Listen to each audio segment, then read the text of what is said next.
ناظرین، پروگرام تثلیث یا توحید کے اس نئے ایپیسوڈ میں ہم آپ کو خوش آمدید کہتے ہیں۔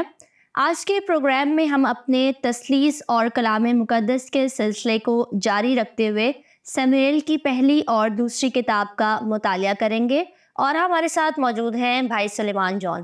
بھائی سلیمان، ہم آپ کو اپنے شو میں ویلکم کرتے ہیں۔ Thank you. سب سے پہلے میں جاننا چاہوں گی کہ سموئیل کی کتاب کے مصنف کون ہیں؟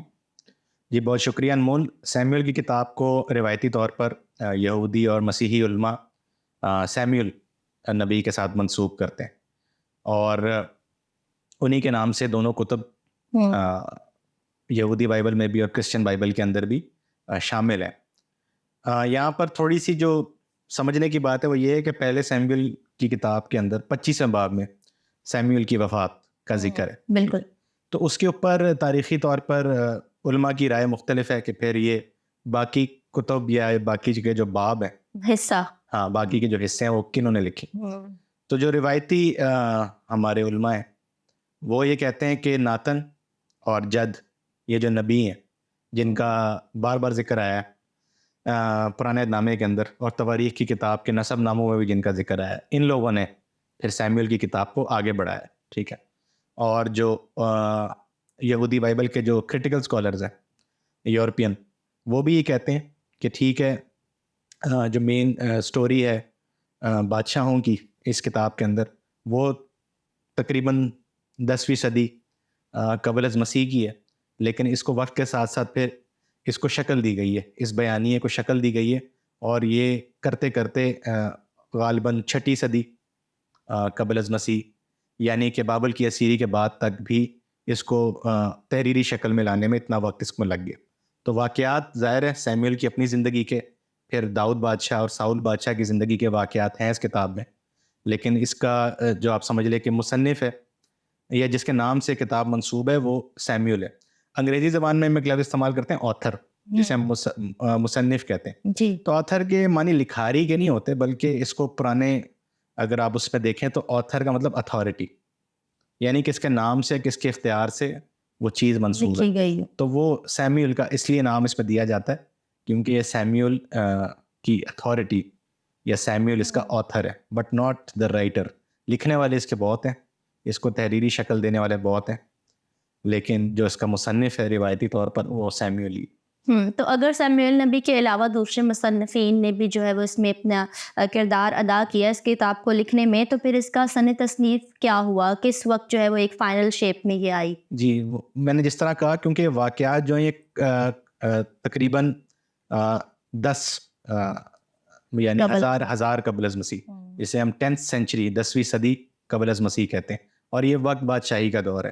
آپ کو بہت زیادہ تاریخی شواہد تو نہیں ملتے، لیکن آپ کو اسرائیل کی سرزمین سے جو کچھ پتھر یا کچھ پتھر کی لوہیں برآمد ہوئی ہیں، تو ان میں سے ایک یہ بھی ہے جو برٹش میوزیم میں پڑی ہے، جس میں لکھا ہوا ہے ہاؤس آف ڈیوڈ، یعنی داؤد کا گھرانہ، اور وہ اسی دور کی ہے، کم سے کم 1000 قبل از مسیح کی۔ تو ہمیں پتہ لگتا ہے کہ یہ وہ دور ہے اسرائیل کا جسے ہم بادشاہی دور کہتے ہیں۔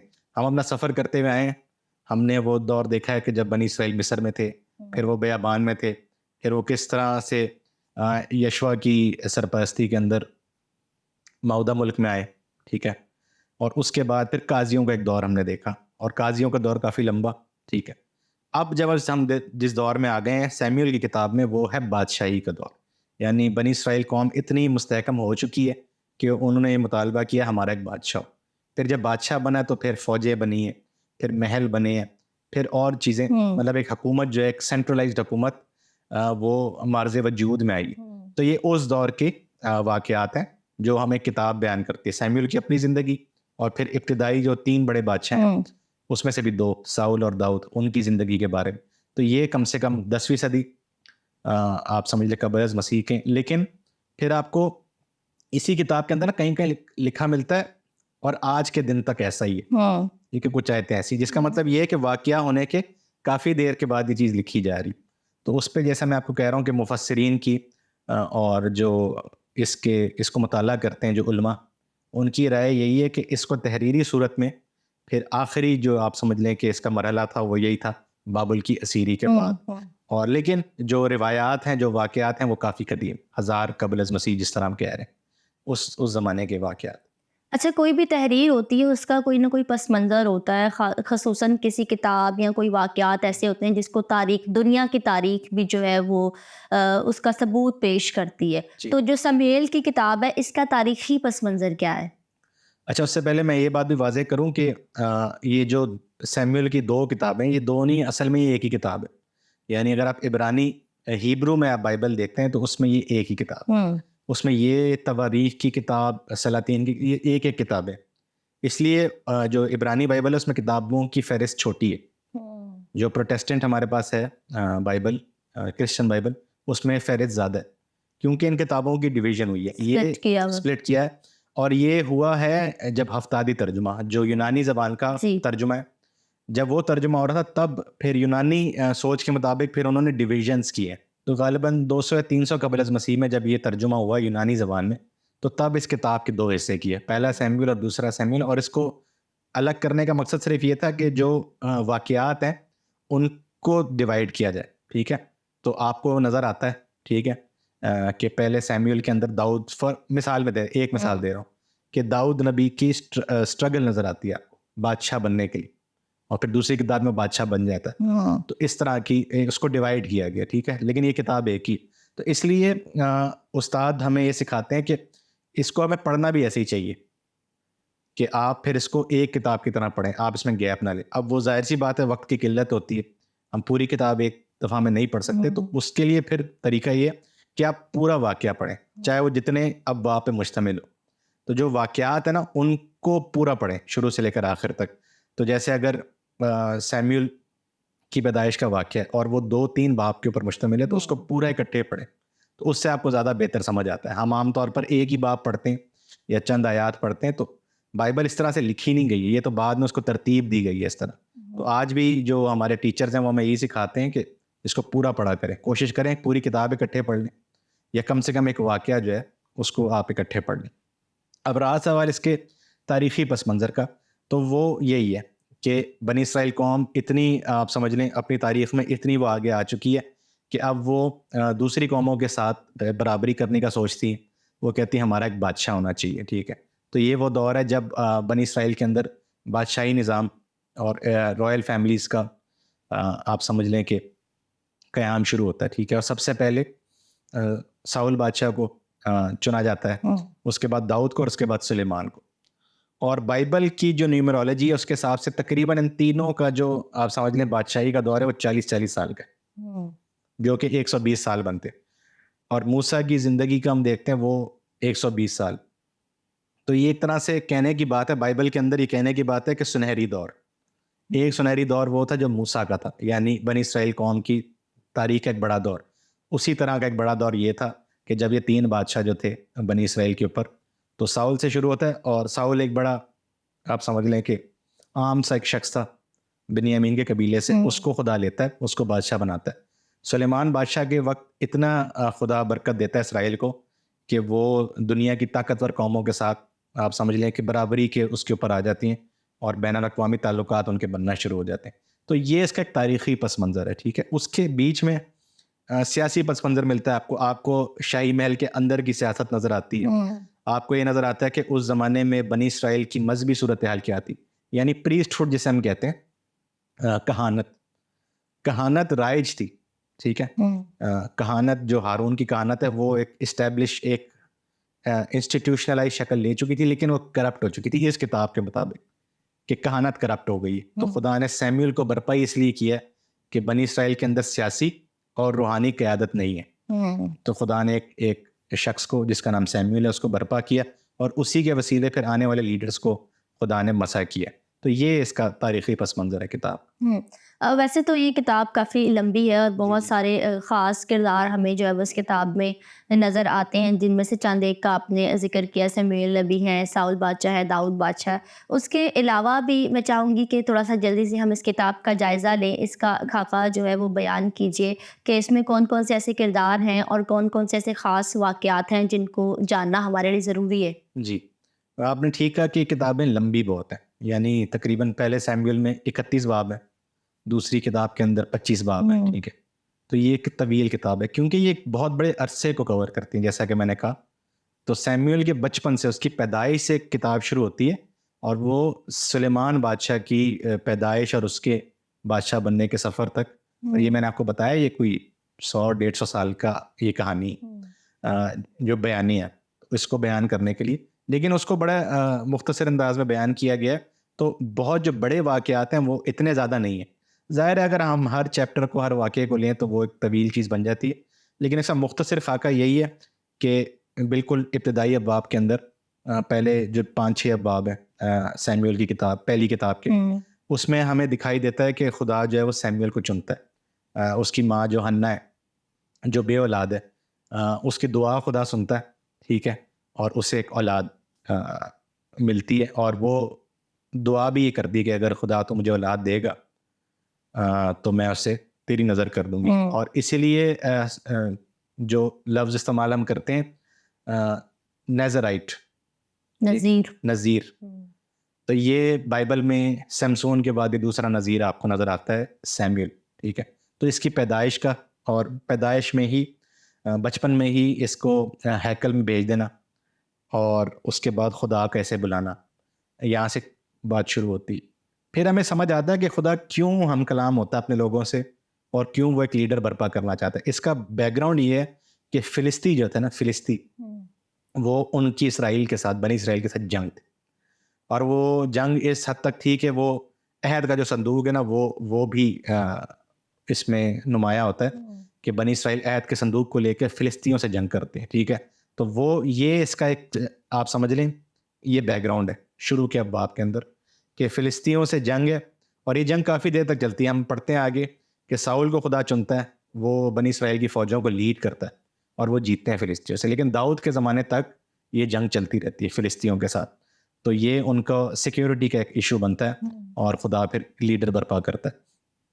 تھوڑا سا ہم آگے چلتے ہیں تو ہم یہ پڑھتے ہیں کہ کہانت جو ہے، میں نے جیسے کہا، وہ کرپٹ ہو چکی. تو جو ایلی کاہن ہے وہ تو خدا کا بندہ ہے، لیکن جو اس کے بیٹے ہیں ان کے بارے میں 2 چیزیں لکھی ہیں. ایک تو یہ کہ وہ کیا کہتے ہیں، شریر تھے. شریر تو اس میں ایک عیاشی کا پہلو ہے کہ وہ جو فنڈز ہیں ان کو اپنی عیاشی کے لیے استعمال کرتے ہیں. اور پھر یہ ہے کہ جو خدمت گزار خواتین تھیں ہیکل کے اندر، ان کے ساتھ وہ پھر بدفعلی کرتے تھے. اور سیموئل بھی ان کو تنبیہ کرتا تھا لیکن وہ باز نہیں آئے. تو پھر ایک نبوت ہوتی ہے کہ اس کا خاندان جو ہے، ایلی کا خاندان، یہ کاٹ دیا جائے گا بنی اسرائیل کے اندر سے، اور یہی ہوتا ہے. تو ایک قیادت کا ایک ویکیوم ہوتا ہے، ٹھیک ہے. اور فلسطینیوں سے جیسے میں نے کہا کہ ایک جنگ کا بھی ایک وہ پہلو ہے. تو پھر بنی اسرائیل ایک مطالبہ کرتے ہیں کہ ہمارا ایک بادشاہ ہونا چاہیے. اور یہ آپ سمجھ لیں کہ ایک بڑی فطری سی بات ہے، آج بھی ایسے ہوتا ہے کہ جنگ کا جب ہوتا ہے، سلسلہ ہوتا ہے، یا ویسے ہی کرپشن بڑھ جاتی ہے ملک میں، تو لوگ کہتے ہیں ہمیں ایک لیڈر چاہیے جو اسٹرانگ، ہمیں ایک لیڈر چاہیے. تو وہ ایک مطالبہ کرتے ہیں سیموئل سے.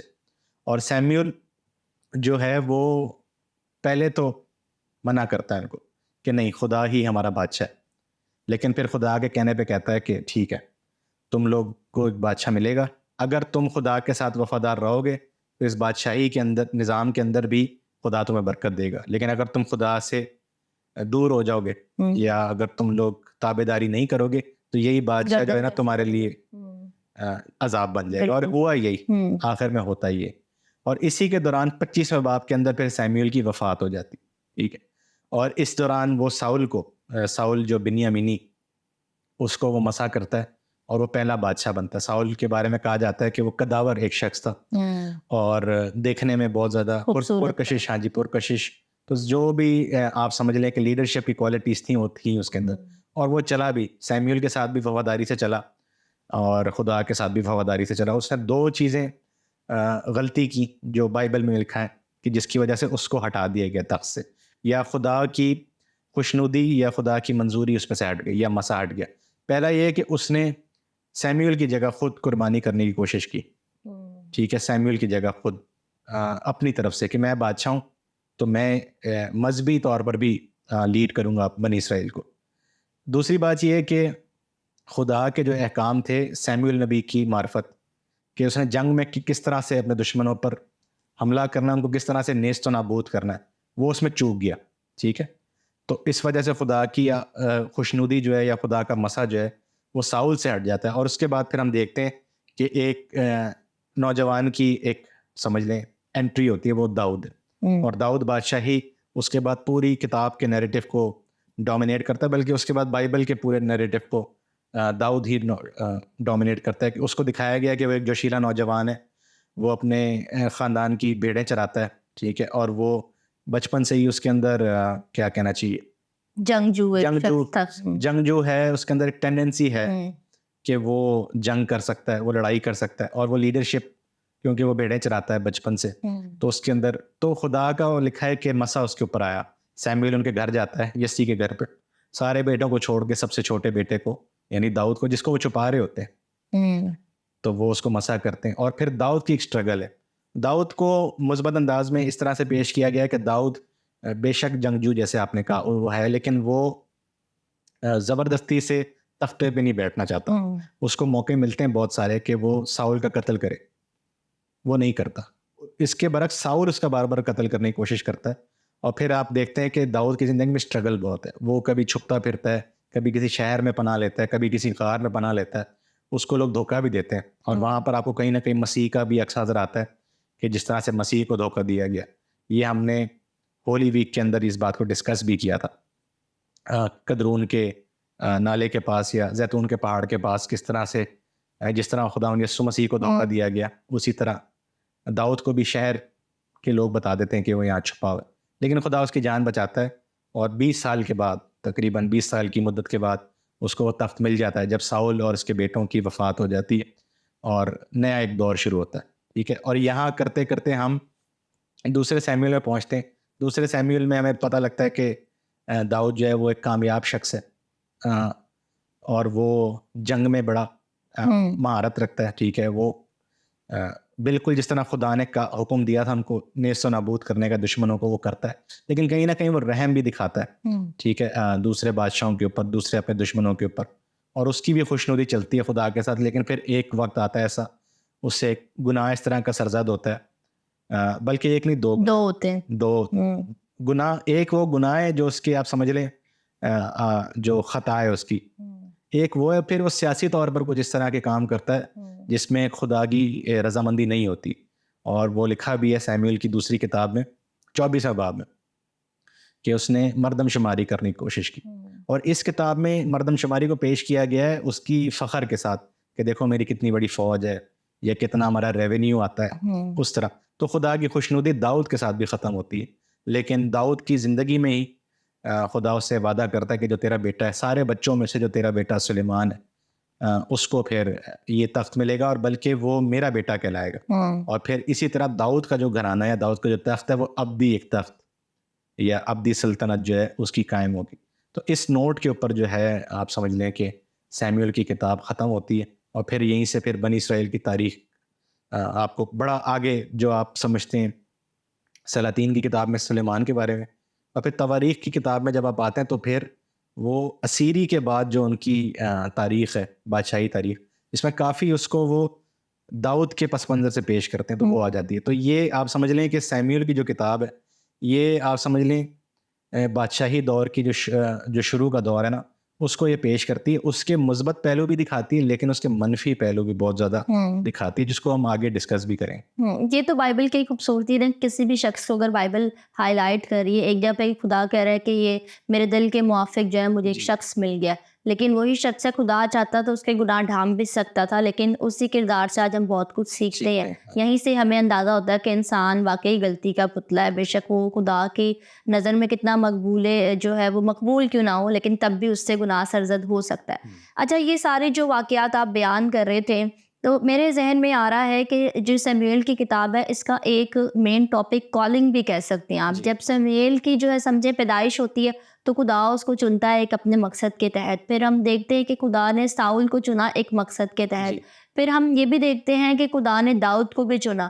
تو مطلب جو خدا کی طرف سے چناؤ ہے، وہ بھی سمجھے کہ سیموئیل کی کتاب کا ایک اہم ترین موضوع ہو سکتا ہے. اور جب خدا کا چناؤ ساتھ میں نہ ہو تو انسان کچھ نہیں کر سکتا. آفیشلی یونتن کو جو ہے وہ بادشاہ بننا چاہیے تھا، لیکن جس پر بھی خدا کی نظر ہو جائے. تو کیونکہ ناظرین بھی اس بات کو سن رہے ہیں، میں چاہوں گی کہ اس وقت تھوڑا سا ٹھہر کے، اس سے پہلے کہ ہم سیموئیل کی کتاب میں آگے بڑھیں، خدا کی طرف سے جو کالنگ ہوتی ہے اس کے بارے میں آپ کیا سمجھتے ہیں؟ نہیں یہ آپ نے ٹھیک فرمایا اور یہ ٹھیک ہے, آپ صحیح کہہ رہی ہیں کہ خدا کا جو بلاوا ہے, اور پرانے عہد نامے میں تو اس کو بڑا نمایاں کیا جاتا ہے. نئے عہد نامے میں ہمارا عقیدہ یہ ہے کہ جو بھی مسیح پر ایمان لاتا ہے, کلیسیا پوری خدا کی بلائی ہوئی ہے, ان سب کو اختیار ہے منادی کرنے کا, شفا دینے کا, دعا کرنے کا. لیکن پرانے عہد نامے کو آپ کہیں نہ کہیں پڑھتے ہیں تو وہ شخصیات پر مبنی آپ کو ایک نظر آتا ہے. حالانکہ تصور وہاں بھی یہی ہے, امت کا تصور یہ ہے کہ خدا نے سب کو برکت دی ہے اس کی نمائندگی کرنے کی, لیکن وہاں پر آپ کو شخصیات پر زور نظر آتا. تو اس لیے پھر جو ایک بلاوے کی بات ہے نا, اس میں آپ دیکھتے ہیں کبھی کبھی نام تبدیل کیا جاتا ہے. پھر آپ وہاں پر ایک خاص ایک چیز ہوتی ہے جسے مسا کہتے ہیں. وہ اس کتاب میں بہت واضح ہے کہ سیمیول جو ہے وہ تیل سے مسا کرتا ہے داؤد کو, اور یہ مسا جو ہے یہ آگے جا کر یہ بہت بڑی مسیحی الہیات میں تھیم بنتی ہے روح القدس کے چناؤ کے. تھوڑی سی جو بات اکثر لوگ مس کرتے ہیں نا اس کتاب کو لے کر, میں وہ بات کرنا چاہوں گا کالنگ کو لے کر یا بلاوے کو لے کر. اس سے پہلے کہ جب آپ کتابیں پڑھتے ہیں نا, اگر آپ ابراہم کی کہانی کو دیکھیں یا آپ جناب موسیٰ کی کہانی کو دیکھیں تو ایسا لگتا ہے کہ کچھ ایک پکی عمر ہوتی ہے یا ایک بڑھاپا ہوتا ہے جس میں خدا اپنے لوگوں کو بلاتا ہے. اب وہ بائبل کا تصور یہ ہے کہ عمریں زیادہ ہیں ان لوگوں کی, تو اس کے بعد بھی وہ کافی عرصہ خدمت کرتے ہیں, جیتے ہیں. لیکن ایک جیسے موسیٰ کو 40 سال کی عمر میں, ٹھیک ہے, اور بلاتا ہے خدا وہاں سے, پھر اس کو اپنے کام کے لیے استعمال کرتا ہے. یہ کتاب ہمیں سکھاتی ہے کہ خدا جو ہے نا آپ کو جوانی کے ایام میں چنتا ہے. ساؤل کو جوان تھا بالکل, داؤد اس سے بھی جوان, وہ بالکل ایک ٹین ایجر, ہاں بالکل جسے ہم کہتے ہیں ٹین ایجر تھا, اور سلیمان کو اس سے بھی پہلے بچپن سے, ٹھیک ہے. تو خدا کا چناؤ بچپن سے یا جوانی میں, اور اس لیے یہ ویسے کہنا تو نہیں چاہیے تواریخ کی کتاب ہے تو لوگ اس کو دلچسپی سے پڑھتے نہیں, لیکن یہ نوجوانوں کے لیے یہ بڑی اچھی کتاب ہے کہ وہ آپ کو سکھاتی ہے کہ خدا آپ کو نوجوانی میں بلاتا ہے جب آپ تیار بھی نہیں ہوتے. سچی بات ہے, یہ تینوں بادشاہ تیار نہیں تھے. سلیمان تھوڑا بہتر تھا کیونکہ آپ سمجھتے ہیں نا ایک ٹائم کے بعد وہ آیا, ٹھیک ہے, جیسے جیسے اگلی نسل آتی ہے تو وہ بہتر ہوتی ہے پچھلی سے. لیکن یہ ساؤل بھی اور یہ داؤد بھی تیار نہیں تھے کہ بادشاہی کریں, لیکن انہوں نے کسی طرح سے اس کال کو لیا, خدا نے بلایا, انہوں نے کہا کہ جی ہم آتے ہیں.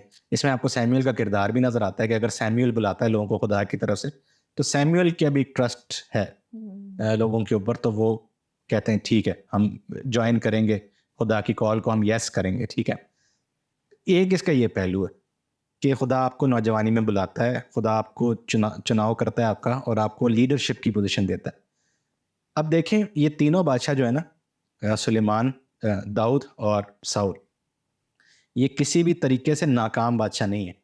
اگر کوئی سیاسی تاریخ لکھے بنی اسرائیل کی, اگر کوئی تاریخی طور پر دیکھے تو یہ بہت کامیاب بادشاہ ہیں. انہوں نے جنگیں جیتی, انہوں نے ریونیو بڑھایا بنی اسرائیل قوم کا, انہوں نے بنی اسرائیل قوم کو مستحکم کیے.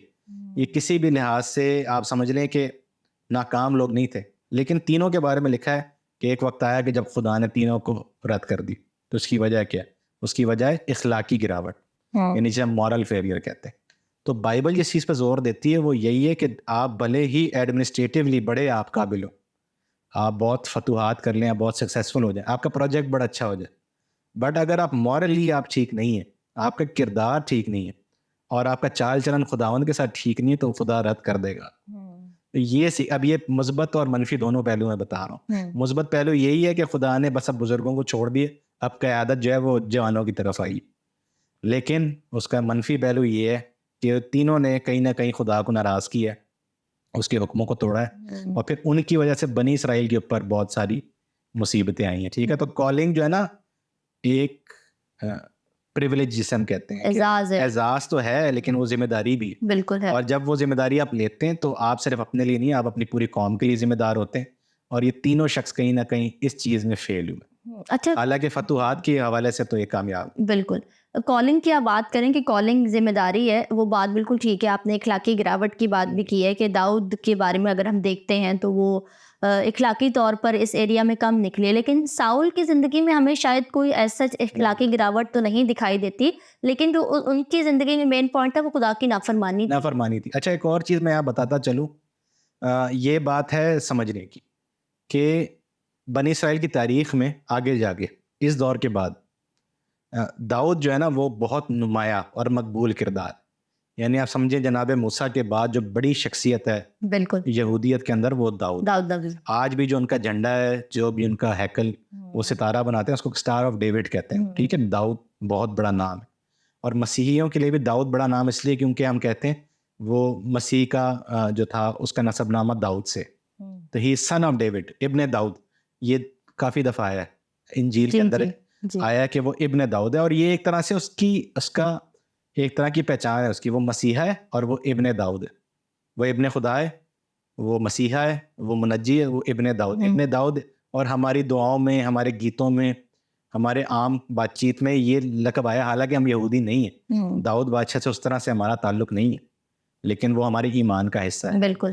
تو داؤد کیونکہ نمایاں ہو گیا تھا بنی اسرائیل کی تاریخ میں آہستہ آہستہ, تو ویسے ہی جب یہ کتابیں لکھی گئیں یا ان کو تحریری شکل دی گئی تو داؤد پہ زیادہ فوکس.